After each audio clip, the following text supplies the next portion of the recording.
Welcome to episode 10 of Bottoms Up with Crystal Palace, and in this episode we have the final two games of the season. We're going to have a look at the budgets to see what we have to play with in tomorrow's transfer special and just celebrate the fact that we're going to be playing Premier League football next season.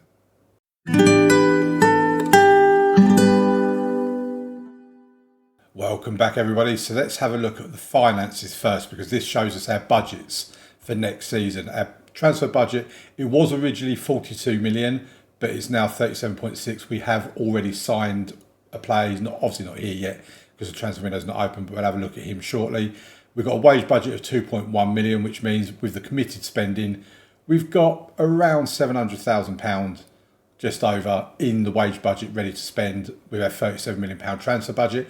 I fully expect that will go up once we've sold some players as well, because there is a lot of clubs interested in a lot of our players. Some I want to keep, in fact most I want to keep, some that I'm quite happy to let go.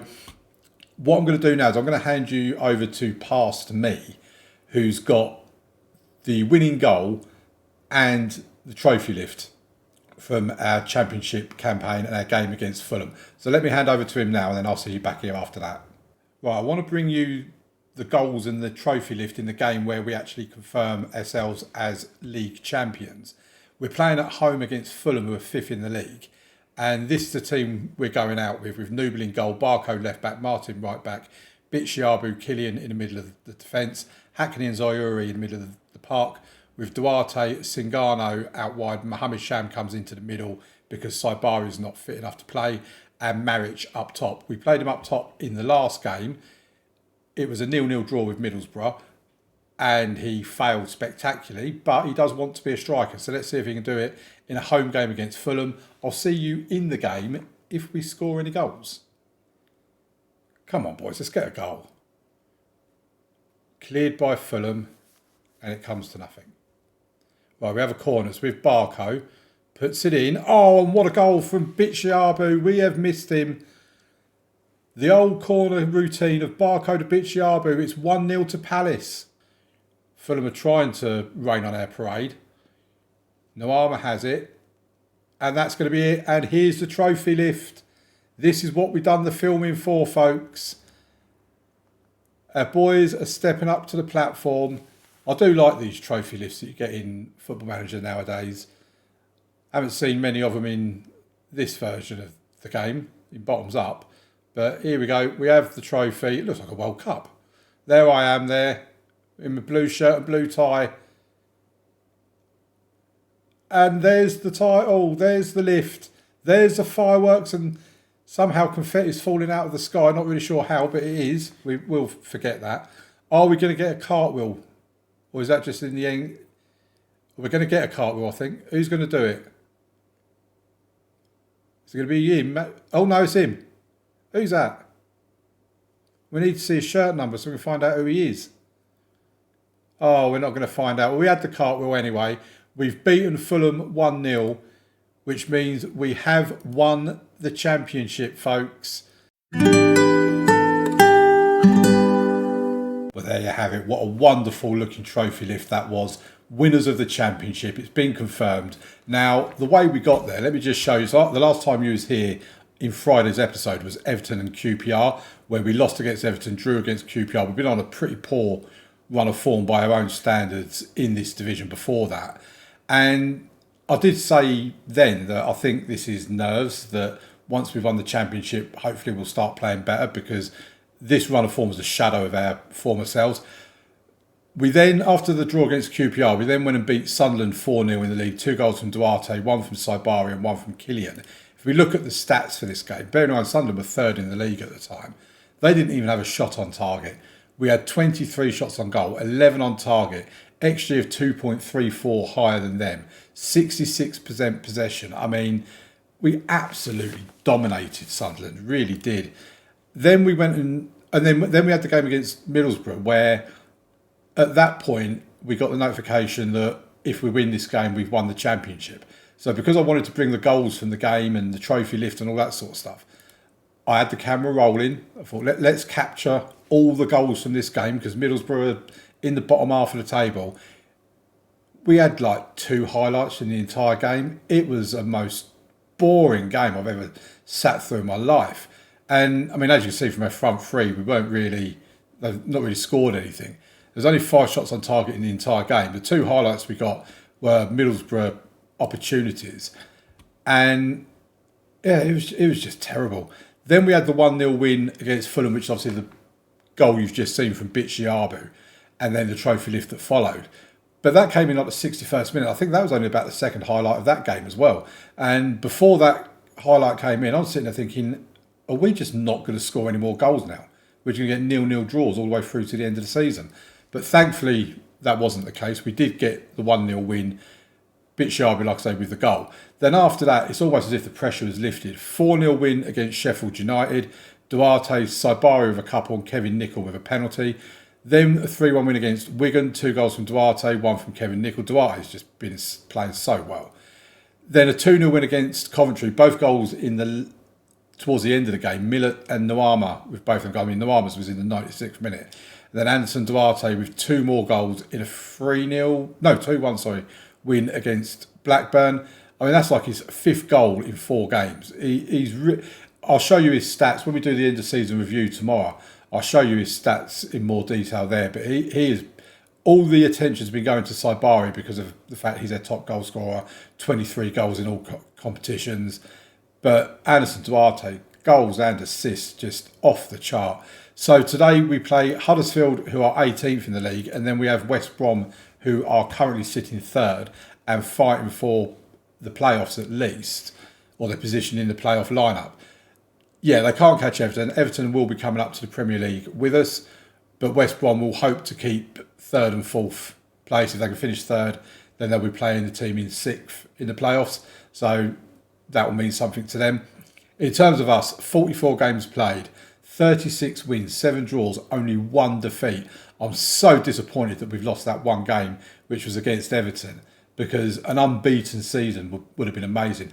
115 points. If we go back over previous seasons, I don't know what it actually looks like. If we go back over the previous seasons, so Southampton got a bang on 100, 90, 95, 99 for Southampton again, 95 for Fulham, 89, 95 for Norwich, and then there's this season of us with 115 points. There's team records, there's player records, and everything that's all been getting smashed. The signings that we have, as we know, Austin Oswald is leaving. Makis Pelikanos is going to that club on a free transfer, and Denzel Hall is going to Salento on a free transfer as well. But we have brought in Kenta Mihara, who can play right or left to a pretty good standard, as well as he can fill in the middle. He can fill in up top as well. He basically fills the kind of role that we need. It now means I'm not looking for any more attacking players in the transfer window. Like I said, I'll discuss it in more detail in tomorrow's episode, but I'm quite happy with our attacking players. And the fact that he's Japanese, hopefully that will help with shirt sales and the commercial side of things and all that sort of stuff. 19 years old. If we click on him here, he's 3.5 star current with 4 to 5 star potential. I think we actually first identified him when you get that top 50 list of youngsters in the world or some wonder kids and whatever. We saw him in that. He's not actually described as a wonder kid, but he's probably the closest we signed to one. But yeah, all looking really rather lovely. Quickly show you dynamics. Very good team cohesion, excellent club atmosphere, very good managerial support. Pay no attention to this guy. I don't know what he's on about. We'll sort him out at a later date. But let's get into the game against Huddersfield. And they're 18th in the table. We would like to think we've got enough to actually win the game. Zahuri is out injured at the moment. So Topic, who's our unhappy player, he's been filling in that position. Thought we'd give him a few games, see how he gets on. And yeah, let's get into the game against Sunderland. Please leave a like on the video, folks. Subscribe to the channel. Leave me some comments in the comment section, all that sort of stuff. And let's see if we can win. It was nice as well in the game against Sheffield United, I think it was, where you then saw the Guard of Honour that you get for being the champions of the league. So nice to know that happens further down the pyramid as well, not just in the Premier League or anything like that. But we're approaching 15 minutes and we've now got our first highlight. Martin Fernandez with it. Loose pass by us, which means that Huddersfield pick up the ball. We are at home, so we would expect to win this game. Cross into the box. Martinez, what happened there? What happened? Oh, it was a Luca Killian own goal. I wonder why Noble dived one way and the ball went the other. I was like, surely he's not just misjudged that. But Luca Killian with an own goal. Huddersfield score. That's not ideal, folks. Duarte with the corner for us. Mohamed Sham picks up the loose ball. Goes back to Hackney. Goes back to Bitshiabu. Barco with the crossing towards Nicol. Nicol picks up the second ball. Is Martin Fernandez. Hackney. Nicol. Into the box. And Ismail Sabari scores his 24th goal of the season. It's now 1-1. We've hit back straight away. Kevin Nicol with the assist. He'll be pleased with that. And lovely jubbly. We managed to get straight back into things. So here's Duarte now. Crosses the ball into the box. And you'd probably expect Saibari to do better than that, to be fair. Quite a lot of highlights in this game so far because we've only 27 minutes into it. Here's Bitshiabu to Topic. To Sham, to Saibari. Back to Sham. He finds Duarte and Saibari. 25 goals. His tally just goes up and up and up. I don't actually know if he's a top goal scorer in the league or anything, but he can't be far off, surely. Here's Barco with the corner. Sham heads it back in. Now comes the Barco again to Killian, who goes back to Topic. Finds Barco again to Saibari. First half hat-trick from Ismail Saibari. It's a 30-minute hat-trick, and this man is on fire. He is so good. A different person assisting each of the goals. And that goal that Huddersfield scored to go 1-0 up at the start, boy, does that seem like a massively long time ago now. 4 minutes of added on time at the end of the first half. I'm sure Huddersfield just want the match to end, let alone the half to end. Cashin takes their free kick. We've won it straight away. Nicol gives it to Duarte. Back to Nicol. Oh, my word. I mean, in the transfer window, if we find a striker that really stands out, then I probably will make a bid for them. But I'm not looking at bringing one in otherwise. I'm more interested in sorting us out defensively and potentially in goal as well. Just don't tell Noble that because I don't think he's done a great deal wrong this season. But yeah, I think attacking wise, we've got enough to handle ourselves in the Premier League next season. Nicol's through now. Oh, is it the crossbar? Tried lobbing the keeper. Whereas I do think defensively, especially in the centre of midfield and just all over our defence, I think we could do with a little bit of improvement. You know, Barco is good and he's improving. Fernandez has had a great season with us, his first season. Bitshiabu and Killian have really impressed me. And I'm waffling so much, I'm forgetting to make substitutions. So let's get some substitutions done.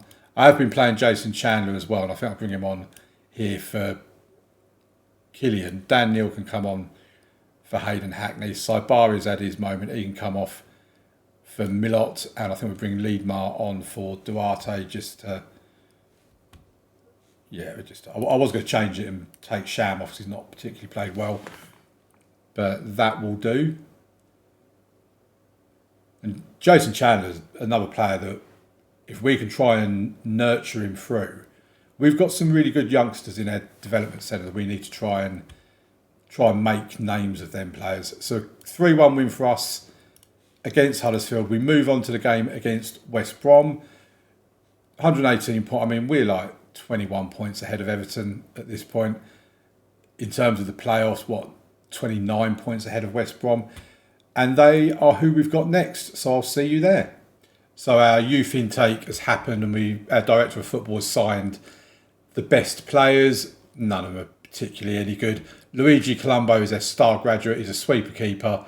1-star current ability with 3.5 star potential, maybe 2.5 to 3.5. That's what he looks like. 16 years old with a cracking little beard on him. Yeah, don't think much is going to happen there. Zach Mace, a brave and aggressive fullback, has 4-star potential. 15-year-old Welshman. Again, don't think he's going to really amount to much, but them two probably have the best option to become something. Lamar Dyer is a winger. He's got no gold stars for current ability, 3.5 to 4, 2.5 to 3.5 potential. Murphy Oladelli, 1 star current, 2.5 to 3.5 star potential. Then you're getting into they're the top talents. Then you're getting into Amika Sanusi, 1 star current with 2 to 3.5 star potential. And after that, you're into the dregs. Why my director of football felt need to sign this one or this one or this one or this one, I really don't know. But it gives us players in our youth system, I suppose. Right, let's get into the game against West Brom now. So a few changes to our team for the game against West Brom. We have Guy Noel Zahuri is back from his injury, so he comes in for Topic. Abdul Karim Singano, I'm giving a start to ahead of Mohamed Sham. And Bradley Barcola is back. He takes Kevin Nicholls' place up front. Topic and Nicol and Sham all on the bench. Maric is out injured for this game as well, so he's been replaced on our substitutes bench. So let's get into the final game of the episode, the final game of the season. And in between the two games, I've been looking at a few things in the background, I wanted to know how many seasons Crystal Palace have been in the Championship for, and this is their 3rd season. I think the first season they finished 15th, and last season they finished 12th. And us as Colchester actually finished above them last season. And I just wonder how they were so poor, because, yeah, we've added a few players like Zahuri, for example, who's been an amazing addition. But we've not added a great deal yet. We have just been by far and away better than any other team in this league, regardless of what happens in this game, just in case I'm jinxing myself. But only 1 defeat all season, well over 100 points. You know, nobody has come close to us this season, and I'm really struggling with how they've been 15th and 12th in previous seasons.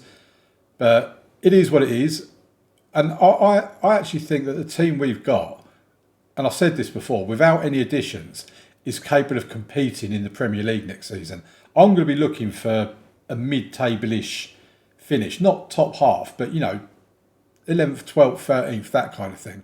I don't expect to really ever be in a relegation battle next season, because for a start, we know the two teams that are coming up with us are nowhere near our level. And I just think against some of the lower down teams in the Premier League, I think we can more than give them a game, And I'm looking forward to it. I'm looking forward to the transfer special tomorrow. I think it's going to be a really good episode. You really do need to be here to see that. And I'm just looking forward to next season. And it's kind of got me wondering as well just how close we might be to bottoms up as a series finishing. Because essentially once we've won the Premier League and Champions League, as a manager that is, I don't necessarily mean with Crystal Palace, but as a manager, what more is there for us to achieve? The only other thing I can think of is maybe we try and get a job abroad somewhere and win a league, a Champions League with a team from another country. That's another option. And it's probably something we will go with, because it will be nice to manage a team in another country. But I just think Crystal Palace might not be far off our end game. I think we can achieve a lot with this team. And I'm about to say that's going to be an amazing goal. We've had goal of the month coming in recently, and Duarte got goal of the month. I got manager of the month. Duarte got player of the month as well. So it's been a really good month for the awards that come through. But again, we'll see all of those for players of the season and all that sort of stuff. I think when I was looking at the Premier League, the Championship, the top performing players, Saibari is 3rd on the list of top goal scorers, which isn't bad considering he's not a striker. And in terms of average ratings, we've got 3 players in the top 3 of the average ratings. I think the top 3 assists, we have 2 players in that as well. It's been a very dominant season from this Crystal Palace team. But anyway, let's focus a bit on this game. We are 50 minutes into it. There was a goal disallowed from Bradley Barcola, but no goals so far. And West Brom have obviously looked dangerous on occasions, which you'd expect them to be. They're third in the league. They're not a bad team. And they are the home team as well. And they're currently on the attack, but we intercept it through Martin Fernandez. He's been such a good player for us. He's another one of our new players. Gets a cross into the box, and Barcola's headed it over the bar. Right, it's a goal kick now with West Brom. And we need to try and win the ball back here. We don't want them taking the lead. Well, they're running straight through the middle of the park. Come on. Someone want to get a tackle in? No, you're just going to let them through? Okay, fair enough. It's the last game of the season, don't really matter. It'll be annoying if we lose it, because I don't like the last game of the season being a defeat. I kind of feel it impacts how you perform at the start of the new season if you have a loss in the last game. Right, here's Singano. That's a wild shot over the bar. I think I'll be taking him off in a minute and bringing Mohamed Sham back on. Let's do just that. So Mohamed Sham can come on for Singano. 6.3 has been terrible.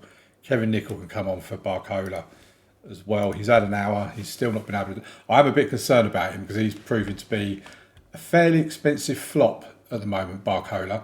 If you can't score your goals in the Championship, I'm not really sure when you are going to score them.